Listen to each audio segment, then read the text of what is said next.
Bismillahirrahmanirrahim. Alhamdulillahi Rabbil Alamin. Wassalatu wassalamu ala asyrafil anbiya'i wal mursalin. Nabiyina Muhammadin wa ala alihi wa sahbihi ajma'in. Assalamualaikum warahmatullahi wabarakatuh. So ngayon inshallah fiqh at babu thalith ng Kitabus Salah, chapter 3. Fi mawaqitis salah. Ito na yung mga oras ng salah. Mga oras ng salah na syempre tukoy sa sunnah ang simula ng mga oras ng salah at ang pagtatapos ng mga oras ng salah. Na sa mga oras na ito ay tukoy sa pamagitan ng pagtingin ng posisyon ng araw. Kasi wala namang relo nung panahon ni Propeta Muhammad sallallahu alaihi wasallam. So lahat ng oras na ito ng salah ay tinitingnan sa posisyon ng araw. Ang Fajr kapag nagsisimula na itong sumikat hanggang sa pagsikat ng araw. Ang Dhuhr kapag tirik na yung araw at bumaba na ito ng kaunti. At lumubog ito ng kaunti, yung dulo niya, na kapag ang anino nito ay kasing haba ng bagay na tinatamaan nito. Yun ang Asr.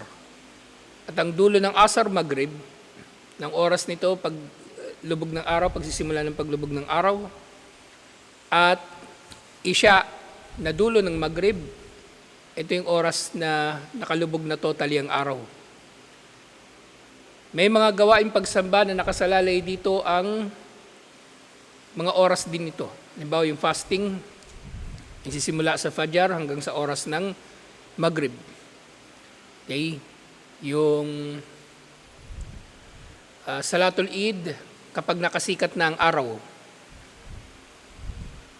Yung pagtatakbir para sa Ashr Dhul-Hijjah, siyempre nagsisimula ito sa sisimula ng unang araw ng Dhul-Hijjah doon mismo sa oras ng Maghrib, dahil Maghrib nagsisimula ang araw sa Islam. Maghrib nagsisimula ang araw sa Islam. So maraming mga ahkam ang may kinalaman dito at mainam na ma-review natin ito inshallah. At mainam na yun nga, sa mga bagay na ganito, huwag kayo tutulad dun sa iba na sabihin nila, pinag-aralan na namin yan. Pag tinanong mo, tungkol sa pinag-aralan, wala namang may sagot. So hindi porke natalakay na natin ito noon ay hindi na natin pwedeng pahalagahan. Dahil maaring meron tayong nakalimutan, maaring meron tayo na, o kahit ako, halimbawa, maaring meron akong maling nasabi. So ngayon may itatama natin, inshallah, o kaya madaragdagan pa yung malalaman natin, inshallah. Na yun nga, kung yung nag-aaral nakakalimot, kung yung nag-aaral nagkakamali, paano pa kaya yung hindi nag-aaral? Kaya sikapin nyo na mag-aral, inshallah. Hindi lang dito, sa bakanting oras nyo, magbasa-basa kayo. Okay? Hindi yung nakatulala lang kayo dyan. Nagtataka ko sa inyong dalawa Tuwing dating ko rito, nakatulala kayo sa tinititigan nyo yung mushaf. Tapos pag nagbabasa kayo ng mushaf, walang boses. Sabi nyo, tinatranslate nyo. Na-translate nyo ba? Okay na, Ilocano, yung binigay ko sa inyo. Inaayos nyo na yun.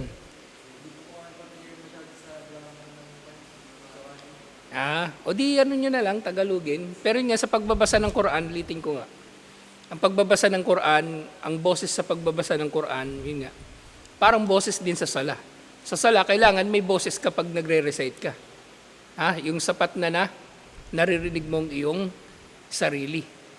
Ganun magbasa ng Quran. Minsan nakikita ko kayo, ano yung ginagawa nito? Tulog ba to o nagbabasa ng Quran? Nakatitig lang.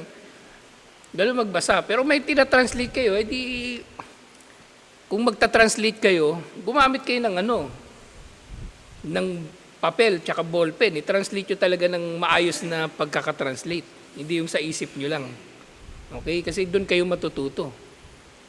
Yung dictionary pinapagawa ko, 2 taon na yun Wala pa rin. Paano haba yung dadami yung vocabulary nyo? importante yung vocabulary. So nga, natalakay na natin ito dati, pero ulitin natin inshallah. As-salawatul mafruda, khamsun fil yawmi wal layla. Ang sala daw na inobliga ay 5 sa araw at gabi. Kasi tinutukoy na masa, depende sa konteksto, masa yung gabi. So maaaring ito, may iba nagsasabi ito ay after asar, may tuturing din na masa, o after maghrib, masa. Pero mahalaga dito, sa buong maghapon at magdamag, kumbaga, buong gabi, ay merong 5 na sala na obligado. At ang mafruda na tinutukoy dito, mafruda, ano ibig sabihin mafruda? Obligado, fard, kumbaga, ito ay mafruda bilang fardu ain. Fardu ain, ano? Obligado sa bawat isa. Bawat isa ay obligado na magsala. Liban na lang sa bawal sila magsala, syempre may buwan ng dalaw at yung may nifas. At yung walang kakayanan na magsala. Halimbawa, walang malay, comatose, yun maaaring hindi sila magsasala talaga. Baliw o iba pang katulad nila. Likulli salatin minha waqtun muhaddadun haddadahu syar'. At sa bawat sala ay merong oras na itinakda ng syar'. Ang syar' na tinutukoy dito syempre ang Islam. Kapag sinabing syariah, ito ay ang Islam ang mismong tinutukoy nito. Hindi lang yung batas. Kumbaga ang tinutukoy dito yung mismong Islam na. So merong ayat Suratun Nisa,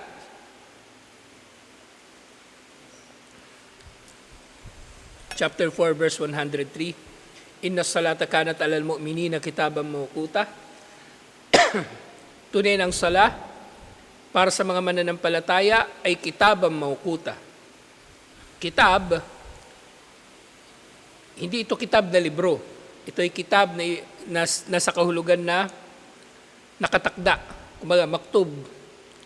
Nakatakda na oras. Itinakda na may oras, mawqut.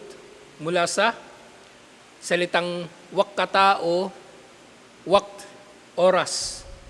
Mawqut, mawqutan, nasa oras. Muakkat, temporary. So yung mga salitang related doon. Yani mafrudan fi awqatin muhaddada. Ibig sabihin ng mga ito ay nakatakda o tukoy ang mga oras nito. At kapag sinabing muhaddada, maaari itong maging kasing kahulugan ng salitang muayyana, muayyan, tukoy. Pero kapag sinabing muhaddad, mas malawak o mas specific ang kahulugan nito. Muhaddad, ibig sabihin, may umpisa, may dulo. Lalong-lalo na pagdating sa mga panahon nito. Kaya nga sa mga syurutus sala, hindi pwede na ang tao ay magsasala na hindi pa dumarating ang oras ng sala. O kahit adan, hindi pwede. Dapat gagawin ng mga ito sa saktong oras ng sala. Kasi kapag ginawa niya rin na yung sala ay gagawin niya halimbawa na nakaugalian niya na hindi niya ito gagawin sa tamang oras, paagahin niya ito. Bukod sa ito hindi tanggap, siya ay nakakagawa rin ng bid'ah. Kasi isa sa mga bagay kung paano may tatakda o malalaman ng isang bagay bid'ah kapag nilabag ng tao ang oras ng pagkakagawa ng sala. Okay? Oras o panahon ng pagkakagawa ng sala. Nag-hajj ka, hindi panahon ng hajj. O magiging bid'ah yun, lalo na kung inulit-ulit mo. Kasi maaaring mangyari ng isang gawain ay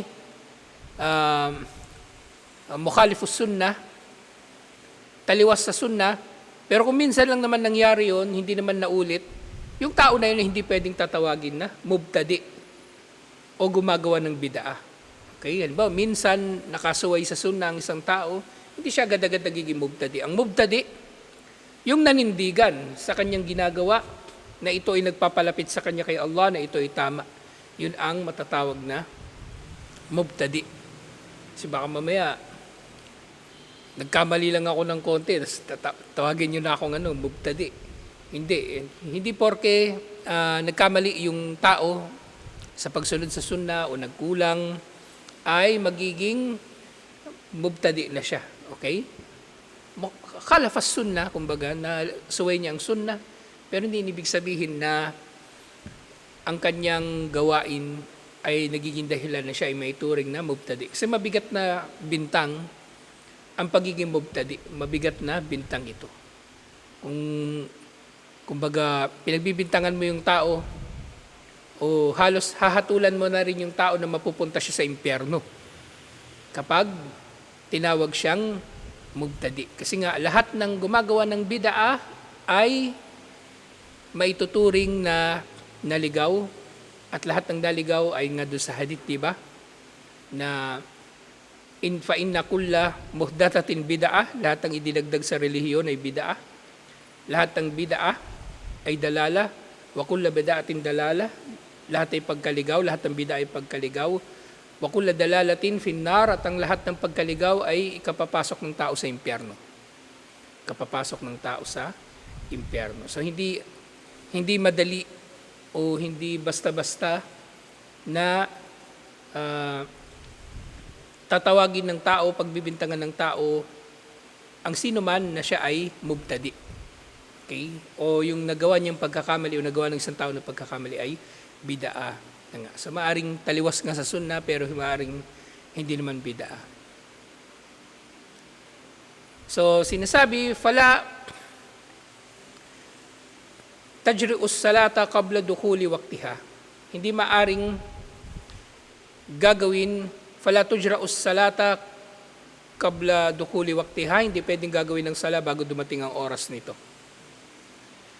Wa hadhil mawaqit al-aslu fiha hadithu Ibn Umar radhiyallahu anhuma. Ang pangunahing batayan sa mga oras ng sala na ito ay hadith na iniulat ni Ibn Umar radhiyallahu anhuma. Anong pangalan ni Ibn Umar? Abdullah Ibn Umar. Sino tatay niya? Si Omar. Ibn Umar nga eh. Si Omar.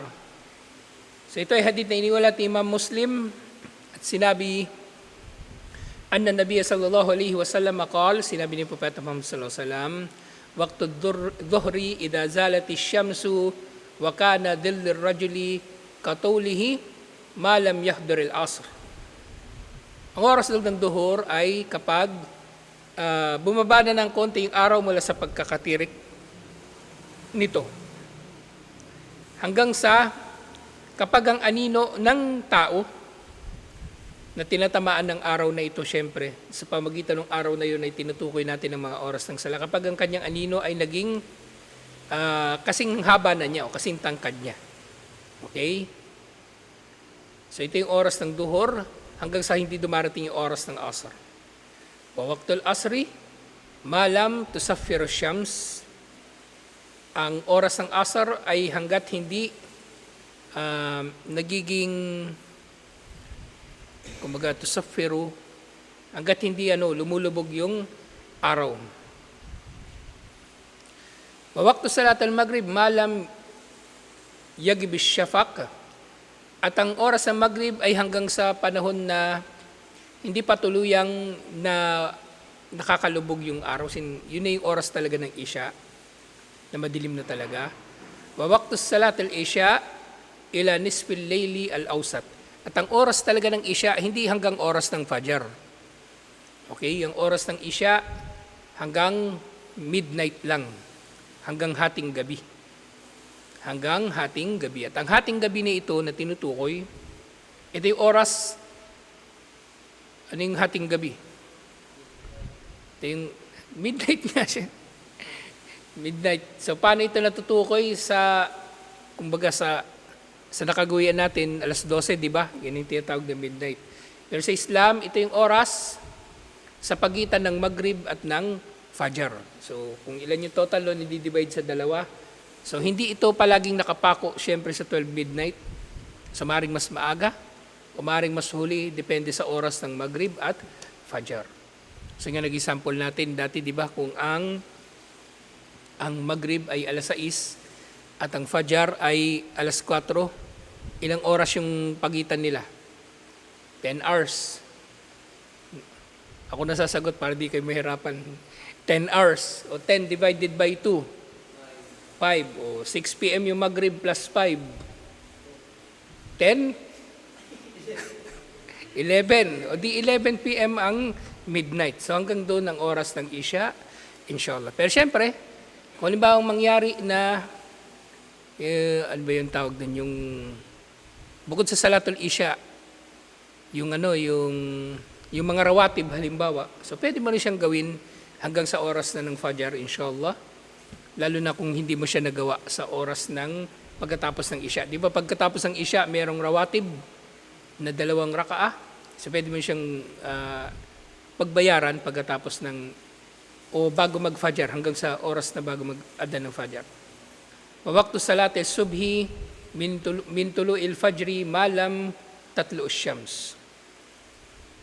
Ang oras ng Salatul Fajr, tinatawag din siyang Salatul Subh. Kapag nagsisimula ng sumikat ang araw hanggang sa hindi pa tuluyang sumisikat ang araw. So yun ang oras. So makikita natin dito, 2 oras lang, 2 panahon lang yung walang sala na tukoy dito.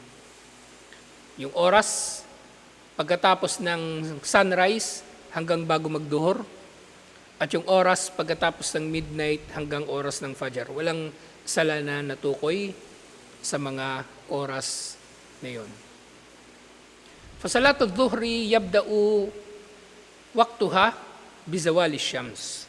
Sa salatul dhuhr, nagsisimula ang oras nito kapag mula nga sa pagkakatirik nito, yung tirik yung araw, ibig sabihin yung pinakamataas na pwesto niya sa langit. Kapag ito ay bumaba ng konti, ito ang oras na ng duhur. Okay? Ay may luha an kibdis samai ila jihatil maghrib. Yung lumubog na ito ng kaunti patungo sa west, sa kanluran.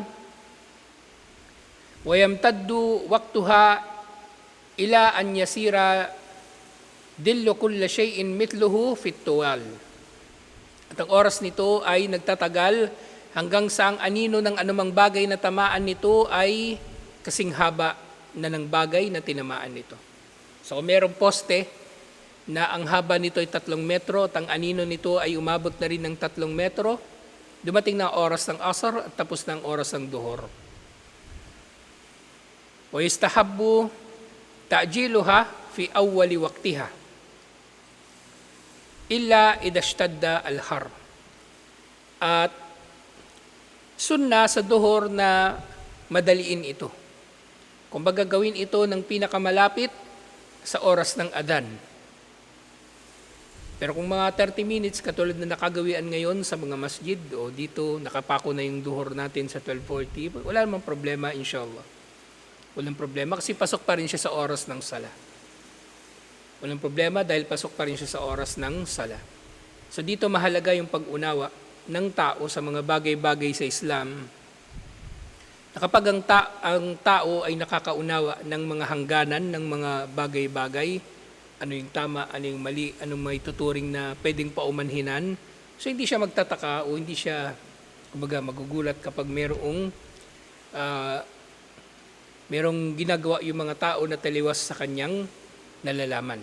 Okay? So halimbawa, sa oras ng duhur, so may dumating ditong tao, hindi pa nagsasala ng duhur, 2:30 na, 3:00 yung adan ng asar, so hindi pa sila nagduduhur.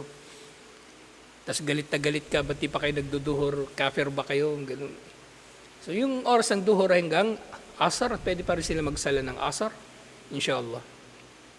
O duhur pala, pwede pa rin sila magsala ng duhur, inshallah. So merong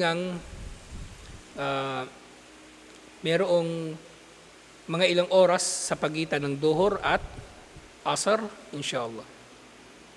Liban na lang ako matindi ang init, na sunna rin na palipasin pa ang oras ng kaunti hanggang sa medyo lumamig. Palipasin pa ang oras ng kaunti. Pero ngayon, alhamdulillah, hindi naman to issue na ngayon, na kahit kasagsagan ng tag-init dito, hindi man tayo masyadong naiinitan. So pwede pa rin na manatili tayo sa oras na nakikilala natin o nakagawian natin kung kailan tayo magsasala ng duhur. Maging issue ito dun sa desyerto, na naglalakad yung tao ng malayo. So ito yung naging sunna yung panahon ni Propeta Muhammad sallallahu alaihi wasallam, na ipinagpapaliban nila ito ng mga ilang Siguro mga 1 oras, hanggang sa may naiulat pa nga na ginawa nila ito hanggang sa malapit na ring mag-asar. Dahil nga, fayustahabbu ta'khiruha ila al-abrad. At sunna rin na iantala ito ng konti sa panahon ng abrad. Yung abrad, yani, karbo salatil asr, pagka malapit na yung asr. May nakalimutan akong hindi ko maalala eksakto yung terminology doon. Kasi minsan, mangyayari talaga sa tao, nagipit siya sa oras. At hindi naman talaga siya matuturing na traveler, kaya hindi siya pwede mag-combine ng sala. Kasi sinasabi ng mga scholar, nakalimutan ko eksakto yung tawag din, hanapin ko nga. Maaari mong gawin. Ginagawa ko ito dati nung nag-aaral pa ako. Kasi nung nag-Muslim ako, college ako dun Yung duhur tsaka asar, gagawin ko yung dalawa na yon na malapit na mag-adan ng asar. Magsasala ko ng duhur. Papahinga lang ako konti, maya-maya. Oras na ng asar, magsasala na ako ng asar.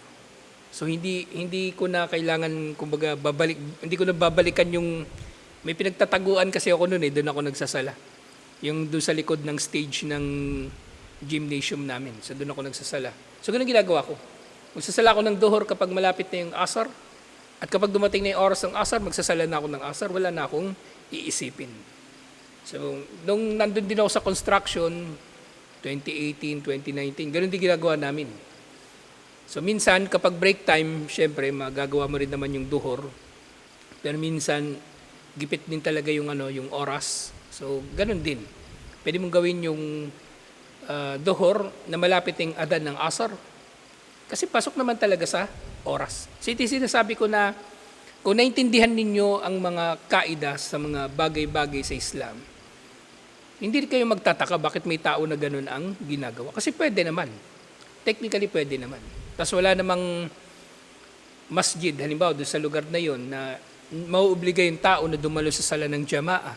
So pwede mong gawin yun inshallah. Sa eskwelahan, sa trabaho, o ano pa man. So pwede mong gawin yun inshallah.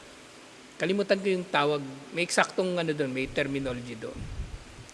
So nga, pwedeng ipagpaliban ang duhur hanggang sa abrad bago yung asr. Sinabi ni Propeta Muhammad sallallahu alaihi wasallam, "Idha ishtadda al-har fa'abridu bis-salati fa inna shiddatal harri min kihi jahannam." Kapag tumindi ang init, ay paabutin ninyo ang sala o magsala kayo sa panahon ng abrad, yung malapit ng mag-asar, dahil tunay na ang matinding init ay paghinga ng impyerno. Paghinga ng impyerno. Natalakay na natin din ito doon sa sa Qiyamatus Sugra, na pati yung lamig ay paghinga din ng impyerno. Ay hindi pala sa tafsir natin nabanggit yun. So ito yung karugtong ng hadith niya. Bahagi ito, yung hadith na ito ng hadith na yon. So ito ay hadith na iniulat ni Imam Bukhari at Imam Muslim. So pwedeng palipasin ang oras ng duhur, iantala ng konti, inshallah. Pwede nyo rin gawin yun, yung ginagawa ko dati nung nag-aaral pa ako. Pwede nyo rin gawin yun, inshallah. Lalong-lalo na kung halimbawa, yung vacant yung oras, sapat lang na na kakain kayo. Pero sa pagitan ng duhur at asr, meron kayong panahon para magsala. Di doon kayo magsala. Pwede rin naman, inshallah.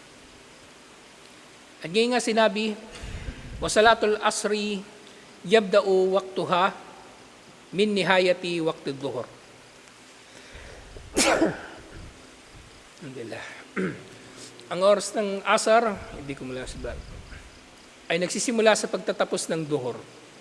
Ay min sayrurati dhilli kulla shay'in mithluhu.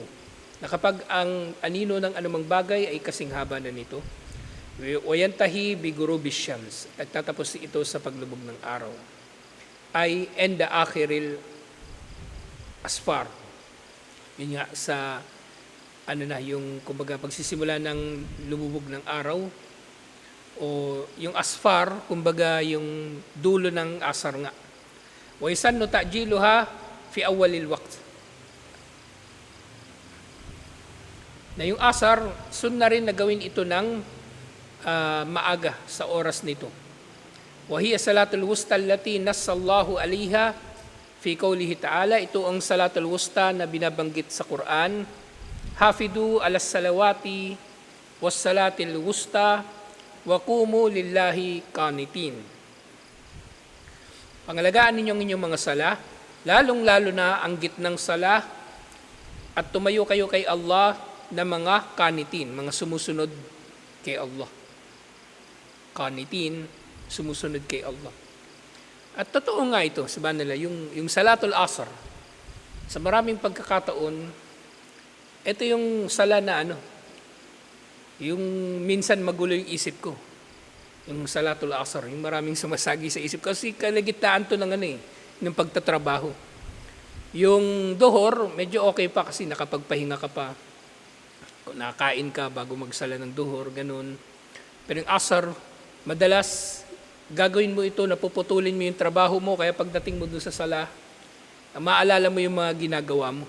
O minsan magsasala ka, suot mo pa yung suot mo sa trabaho, dala mo pa yung gamit mo sa trabaho, at kung ano pa. Kaya dito, binigyang diin ang salatul wusta, ang salatul asr, na binigyang diin ni Allah subhanahu wa ta'ala mismo sa Quran. Kasi maraming tao ang kumbaga dumadaan sa iba't ibang mga pagsubok sa pagtataguyod nito. Nag-aaral, naglalakbay, nagtatrabaho, o kahit nasa bahay lang. Minsan, yung asar, minsan makakalimutan pa ng tao yun sa dami ng kanyang ginagawa. Kaya bigyan din ito ni Allah. Kasi alam niya. Alam niya na yung tao ay may hirapan sa ganitong panahon. Wa qad amara an-nabi sallallahu alaihi wasallam bil muhafadati alaiha. Kahit si Propeta Muhammad sallallahu alaihi wasallam, bigyan din niya ang asar. Sinabi niya, hadith ito na iniulat ni Imam al-Bukhari, man fatathu salat al-asri fa ka'annama wutira ahlahu wa maluhu. Na sino man daw ang sinasadya na hindi siya makapagsala ng salatul asr, ay katulad ng nawala sa kanya ang kanyang pamilya at ang kanyang yaman. Yung tao na sinasadya niya na hindi makapagsala ng asr. So, mahirap para sa maraming mga tao ang salatul asr. At gayon din sinabi niya, hadith ito na iniulat naman ni Imam al-Bukhari, man taraka salatul asri faqad habita amalah. Sino man ang sinasadyang mag-iwan sa salatul asr ay nawalan ng saysay ang kanyang mga gawain. Nawalan ng saysay ang kanyang mga gawain. So lahat ng ito ay pagpapabatid ng pagbibigay diin ni Propeta Muhammad sallallahu alaihi wasallam sa asr, na maraming taong nasusubukan dito. Wa waqtu salatul maghrib min ghurubi syamsi ila maghibi syafaq. Maghibi syafaqul ahmar, yung pulang kulay ng sunset, ay sinabi ni Propeta Muhammad sallallahu alaihi wasallam, waqtu salatul maghrib malam yaghib syafaq. Oras ng maghrib, ang oras ng maghrib ay hanggat hindi nawawala ang syafaq, yung pulang kulay ng sunset. Wa yusannu ta'jiluha fi awwali waqtiha, sunna rin na paagahin ng sala. So lahat ng sala ay mainam na gawin sa pinakamagang oras nito. At merong hadith, sinabi ni Propeta Muhammad sallallahu alaihi wasallam, iniulat ni Imam Ahmad, la tazalu ummati bi khairin ma lam yuakhirul maghriba hatta tashtabikin nujum. So mananatili raw ang umma ni Propeta Muhammad sallallahu alaihi wasallam sa kabutihan hanggat hindi nila pinagpapaliban ng maghrib hanggang sa lumitaw na ang mga bituin o magkasala-salabat na ang mga bituin. Ibig sabihin, kumbaga, madilim na masyado kaya kita na sila lahat halos. Na yun nga, tashtabik, yung shabaka, yung web ng, kumbaga, ng bang hayop, gagamba, shabaka tawag doon. Ishtibak, yung pag ginanyan mo yung daliri mo, yan, nagkasala-salabat. So yun, mukha silang sala-salabat kasi lumabas na sila lahat sa sobrang dilim o nakikita na sila. Illa laylatil Muzdalifa lil muharram bil hajj fayusannu ta'khiraha hatta tusalli ma'al isya'i jam'u ta'khir. Pero syempre doon sa Muzdalifa, sa hajj, ay ginagawa ito ng magkasama sa isya, kasama ng isya, sa oras ng isya. Okay, bilang jam'u ta'khir. At panghuli inshallah, amma salatul isya fayabda'u waqtuha min maghibi syafaq al-ahmar ila nisfil layl. So yung isya, kapag nawala na yung kulay ng sunset hanggang sa gitna ng gabi. Yung hadith na iniulat ni Imam Muslim, waqtu salatul isya ila nisfil layli al-awsat, ang oras ng isya hanggang sa hating gabi. Wa yustahabbu ta'khiruha ila akhiril waqti al-mukhtar ma lam takun masyakka. So sunna naman sa isya na pagpaliban daw ang isya. Liban na lang na kung magiging mahirap ito sa mga tao. Okay, so mainam na ituloy lang din natin na 30 minutes ang pagitan ng adan at ikama sa isya. Wa yukrahun nawmu qablaha, makruh daw ang matutulog ka bago mag-isya. So mainam yung maghihintay ang tao ng isya kapag tapos ang maghrib, mainam na hintayin niya na lang yung oras na yun. Lalo na kung siya ay nasa masjid, inshallah. Na kumbaga, yung mga panahon sa pagitan ng maghrib at isya ay gugugulin niya na, inaasahan niya na ang pagdating ng isya. Na hindi na nga siya matutulog o gagawa pa ng kung ano-anong walang katuturan sa pagitan ng mga oras na ito. Dahil napakaikli lang ng oras ng pagitan ng maghrib at isya. Wal hadithu ba'daha ligayri maslaha. At pagkatapos daw ng salatul isya, ay makruh din na mag-uusap pa ang mga tao tungkol sa mga bagay na wala namang masyadong katuturan. So mainam ang pananahimik pagkatapos ng isya at ito na nga yung oras ng pagpapahinga, insyaAllah. At ito ay hadith na iniulat ni Abu Barzah, iniulat ito ni Imam al-Bukhari at Imam Muslim, anna Rasulullah sallallahu alaihi wasallam kana yakrahun nawma qabla al-isya. Si Propeta Muhammad sallallahu alaihi wasallam, kinamumuhian niya ang pagtulog bagong isya, wal hadithu ba'daha, at ang pakikipag-usap pagkatapos nito, alhamdulillah. So dito natin tatapusin ito inshallah. Itutuloy natin ito next week. Assalamualaikum warahmatullahi wabarakatuh.